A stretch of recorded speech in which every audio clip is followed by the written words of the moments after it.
Now, I appreciate one's a 7-iron, one's a driver, okay, but the principles in terms of the swing are still going to be the same, okay? If we look at the left-hand swing now, okay, backswing we did say was a little bit on the steeper side going up, okay, and then when you're coming back down, if there was a kind of a wall there, you've missed the wall. Which one's this? This is the bad one, okay? So the club's down. away from the wall, hands go back in front. Now you spin your shoulders here, so impact now, club face left behind, there's impact, ball going that way, shoulders are going right. And when you then did square the club face up, because you were kind of well in front with the chest and shoulders, to square the club face up, you just de-lofted it, and a straight shot would be really low. If we look at your driver here now, okay, top of the backswing there, the wall's behind you here, he's coming down the wall nicely. Look at the angle of that club there now. That was with this. This is with the driver. This is the Wilson one that we give it a go. As you start coming in and out, look at that club in the golf ball, and look at impact there. The difference in body position. Right arm is visible, glove is visible, because you're not kind of over here somewhere. You're hitting the ball more from shoulders. Exactly. Yeah, your shoulders now are square because your chest line's basically there. If we go back to where we can see your right arm, it's kind of, that's the same position here. Look where the club is. The club a foot behind you, so that 3 more frames later, that shoulder's aiming way to the right. So this one here now, look at the ball. Bullet straight down the target line, okay? And a nice full release. So if we actually watch these swings in kind of full speed, okay? Right hand one, very fluid and free flowing, ball went nice and straight. You watch the left hand one, for me it's a little bit kind of jerky on the through swing, where you get a bit sort of tight and again long. It just doesn't look like that fluid hit. Now I think all that's really changed from that to that is we did 3 minutes of just feeling a club dragging a wall and then just walked the balls and hit them. And that's it. Maybe that's what I do. Yeah, I think so. Yeah, I think. But free yourself up. Don't start overthinking things. Don't do things that your body necessarily doesn't need to or want to do. Don't try and lock your arm. The second you try and lock anything, you're going to create tension. Yeah. Tension slows the swing down. If you're tense with your arm, you've got no control. Yeah. If you're going to try and eat your dinner, you have to lock your arms out and try and eat. I think this you is wouldn't go anywhere. All those shots which weren't, I wasn't locking. I didn't care about this elbow, and it just swung in. Things I think it's this. You know, they hinging it and all. Yeah, I know. Hinge, lock, hinge, exactly. Yeah. I think what we need to try and feel is loose throughout the body. Yes. And a connected, compact feeling with the arms and the body. Right. What we often see is a very tense setup, and then because you're trying to lock things, elbows are going all over the place, so the swing becomes ungainly and a bit sort of jaggedy, I suppose is the best way to do it, very sort of not very smooth. And we know the same. We've heard the phrase before, when I swing it slower, it goes further. You're not swinging the club slower. You're swinging the body slower.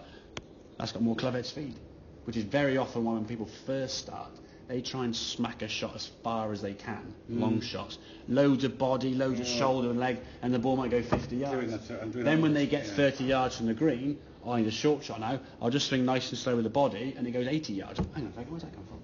Because they've actually made a better contact with their arms and hands working better, rather than sort of lunge and a big heave. Yeah. So the feeling of the wall, the feeling of just relaxing, I think is going to make a massive difference. I think length of drive, that's certainly a better length. 45, 2.5. Yeah, that's probably even more than 45. That's probably more like 44. So that's probably 46. I don't actually measure it. That's probably longer than that. That felt to me longer than standard. I just love this when I hit it, but like I said, it's got to be done right. Yeah. I mean, the thing is, in terms of that head, if you like that head shape, you could certainly get that head in that length shaft, or potentially, if you think this club is going to be out of use, potentially get that cut down. That's an option. But isn't it too heavy, you reckon? I mean, I think it's a heavier shaft. Fujikura is a heavier shaft, but it's still a regular flex. Obviously, when you cut a club down, you make it lighter, but you make it stiffer. So it's kind of like a double-edged sword kind of thing. So, I've got Wilson's there. Yeah, and I thought you had Wilson there. So, again, it's just purely just a club you to try of a different length. What's that? Yeah, very expensive. That isn't. No, these are. So the Wilsons can be. Yeah, and the thing you've got to look at, there's no point spending a fortune on clubs. It's ridiculous. I mean, you could go to spend thousands of pounds on. You're what's not the going loft to on get this one? Because this is a 10.5, is it? So what's the difference then between a 1 and a driver? Obviously, this same driver and a 1. A 1 wood is a driver. It is, Yeah, is it? yeah, exactly. One with a driver. Fairway wood is a 3 wood kind of thing. I think it's 10.5, isn't it? Because that's about 10 point. Yeah. Okay, that's 10.5. That's 11. That's 10.5. Yeah. No difference really, so it's a weird one. Half a degree, yeah. So I would say for you, 10.5 regular with that length of shaft. But again, go to American Golf, see how they get on with it. If you want to get fitted up there and stuff, there's options there. At least you'll know then when you get them fitted. They say, okay, well, this is the drive that might work for you. Have a look online. Yeah, of course, yes, fine, yeah. Because I got a game down at here Wednesday. Yeah. So I can. Yeah, give it a whirl Wednesday, see how it goes. See how it goes. And then if all breaks loose, yeah, exactly, yeah. I mean, if worst case, you find nothing, and you want to, my dad's. Every club you can buy, you want to buy for Dad to be fair, he's just loads of clubs. It's just one more for you to try. If you find nothing else better than that, I'm then so glad you're left-handed because there you go, exactly. all the people like I was doing, try this, can't. No, I know. Can't. All my life, 32 years of playing golf. I've had 2 putters, 4 drivers, and well, I've had more sets of irons. Obviously, when I was a kid, I was growing out of clubs quickly. But since I've actually got to a height of standard, probably 20 years of playing golf at 6'6", I've had 2 sets of clubs, maybe 3.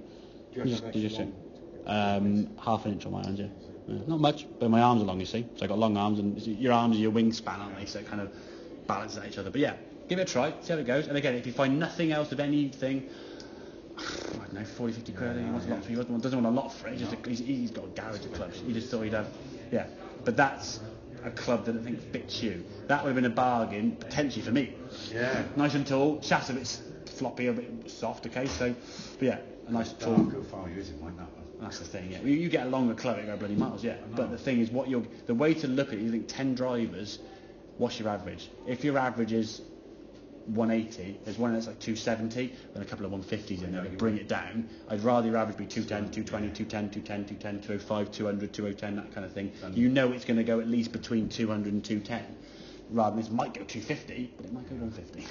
That kind of thing. So that's what we had a game the other day, and that's what ruined it, because this was when it was going wrong, it was just going in the trees. Exactly. Yeah. And it's just getting out of the trees, lost the shot, and then exactly. So what actually goes 250 yards in the air, your second shot's still from 250 away from the flag because you're going sideways. So getting that 30 yards left and having a second shot to go 120 yards further, you're gaining yards, aren't you? So yeah, but have a try on Wednesday, see how it goes. If it, can I use this a little bit? Yeah, of course, that's fine. Yeah, it's fine. Yeah, exactly. But the whole game makes sense with the swings. Feel the wall. If you're here now, have a few swings with the wall. Just down swing and just don't go through impact and make a full swing. It's just up the top, stop, find the wall, drop. Just feel where that wall is. Feel where the weight of that club is. Yeah, exactly. You did it on there. I mean, you look at the swing on there, as we said. The swing on there is dragging on that wall. Lovely. That angle of that club in there is lovely. Compare that to where this one was. I mean, it's sort of. Up in the air, too high. I mean, look at the angles there. That's very different. It's been a valuable lesson. Good. This is clicked. Excellent. Good stuff. I know what I've got to do. Exactly. Yeah. I'm saying I can do every time, but I'm going to do That's the thing. At least you know again. And when if you honestly, and again, that's actually quite a good idea. If you have 3 or 4 shots that are like, that's rubbish, literally just walk to the ball and go, just hit it, and walk away. Just take the thought out of it. And if you duff it, then you go, okay, I duffed it, have another one. But if you have 4 or 5 bad shots, do a few chip and runs or a few pitch shots. Just take away that thought of what went wrong there and change everything. Yeah. Okay. Thank you very much. Good.